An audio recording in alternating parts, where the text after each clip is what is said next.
పరిశుద్ధ గ్రంథము నుండి 23వ సంకీర్తన 2వ చరణం.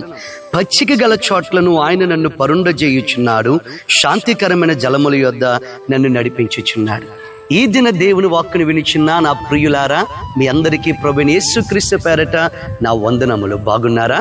ఈరోజు ప్రభువునికి ఇస్తున్న వాగ్దానం ఏమిటంటే, పచ్చిక గల చోట్ల ఆయన నిన్ను పరుండజేయుచున్నాడంట. ఈరోజు నీకు కనబడుతున్న యొక్క పచ్చిక ఎంత ఆహ్లాదకరముగా ఉన్నదో, ఇలాంటి చోట ఆయన నిన్ను పరుండ చేయుచున్నాడు. ఏంటి దీనికి అర్థం అంటే, ఒక గొర్రె పచ్చిక ఉన్న బయళ్ళు చోట తృప్తి కలిగి ఉంటారు. ఆ పచ్చిక బయళ్ళు తిని నెమ్మదిగా ఉంటారు. ఈరోజు దేవుడు నీకు ఇస్తున్న వాగ్దానం, ఇలాంటి పచ్చిక బయళ్ళు వంటి తృప్తిని నేను నీకు ఇవ్వబోతున్నాను. ఆమేన్. రెండవది, శాంతికరమైన జలముల యొద్ద.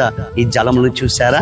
గొర్రెకి ఉండే ఒక విశిష్టత ఏమిటంటే, అది వడిగా ప్రవహించే సెలయేరు దగ్గర భయపడతారు, కానీ ఇలా ప్రశాంతమైన శాంతిగా ఉండే జలముల యొద్ద అది సంతోషంగా ఏంటంటే నీరు తాగుతారు. ఈరోజు దేవుడు నిన్ను గందరగోళాల వంటి ప్రవాహంలో నుంచి శాంతికరమైన స్థితిలోనికి నిన్ను నడిపించబోతున్నానని ప్రభువు నీకు మాట ఇస్తున్నాడు.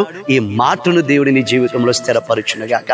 మహాపరిశుద్ధుడా, ఈ వాక్కును వింటున్న ప్రతి ఒక్కరి జీవితంలో ఈ వాగ్దానమును సిద్ధింపచేయమని యేసు నామమున అడుగుచున్నాము తండ్రి. ఆమేన్. God bless you.